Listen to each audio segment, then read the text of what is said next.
Լիլիա եւ Սվետլանա Կարճիկյանների առաջին համատեղ ցուցահանդեսն է։ Մայրը եւ դուստրը հեղինակել են ավելի քան 100 կտավ։ Լիլիա Կարճիկյանը ստեղծագործում է դասական ոճի մեջ, իսկ դուստրը մոդեռնիստական։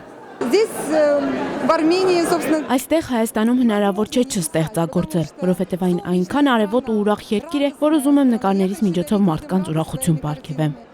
Լիլիա Կարճիկյանի նկարները ցուցադրվել են նաև Միացյալ Նահանգներում, Կանադայում, Լեհաստանում եւ Ուկրաինայում։ Կարճիկյանների երևանյան ցուցադրությունը կտևի մինչև մարտի 8-ը։ Վաճառված նկարների գումարը կփոխանցվի Նվիրիր կյանք բարեգործական հիմնադրամին։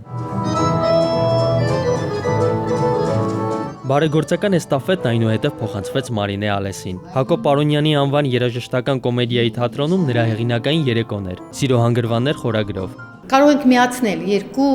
նպատակ. նոր ծրագիր Մարինե Ալեսի եւ հիմնադրամին փոխանցել ամբողջ այս համերգի հասույթը։ Բարեգործական միջոցառումներին ներկա էր նաև Հանրապետության առաջին տիկին Ռիտա Սարգսյանը, որը նաև Նվիրիր կյանք բարեգործական հիմնադրամի հոգաբարձուների խորհրդի նախագահն է։ Արման Մալխասյան, Հարութ Հակոբյան, Ժամլրատվական։